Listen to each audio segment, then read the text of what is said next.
નમસ્કાર દર્શક મિત્રો, હું છું રૂપલ લુણીચિયા. સંપૂર્ણ ન્યૂઝમાં આપનું સ્વાગત છે. સુઈગામ તાલુકાના દુધવા ગામના ખેડૂતોએ ખેતીવાડીના વીજ પુરવઠા સહિતના વિવિધ પ્રશ્નોના નિરાકરણની માંગ સાથે સુઈગામ પ્રાંત અધિકારીને આવેદનપત્ર સુપ્રત કર્યું હતું.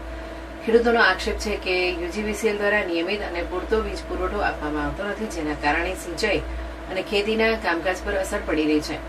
ખેડૂતોના જણાવ્યા મુજબ સરકારના નિયમો અનુસાર આશરે 8 કલાક વીજ પુરવઠો મળવો જોઈએ, પરંતુ અનેક વિસ્તારોમાં 6 કલાક જેટલો પણ સંતોષકારક વીજ પુરવઠો મળતો નથી. ઉપરાંત ખેતરોમાં કાયમી વસવાટ કરતા ખેડૂતોને ઘર વપરાશ માટે અલગ વીજ કનેક્શન આપવામાં આવે તેવી પણ માંગ કરવામાં આવી છે. ખેડૂતોએ ચોમાસા દરમિયાન વીજ લાઇનોની સમયસર સફાઈ અને જાળવણી ન થતી હોવાનો પણ આક્ષેપ કર્યો છે.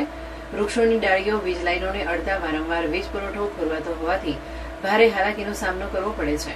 આવેદનમાં ખેતીવાડી માટે નિયમિત વીજ પુરવઠો સુનિશ્ચિત કરવા, વીજ લાઇનોની સમયસર જાળવણી કરવા, કલમ 126 હેઠળ આકારણી બિલ અને દંડ અંગે ખેડૂતોની રજૂઆતોને યોગ્ય રીતે ધ્યાનમાં લેવા તેમજ નિયમ મુજબ ઘર વપરાશના નવા વીજ કનેક્શન આપવા માંગ કરવામાં આવી છે.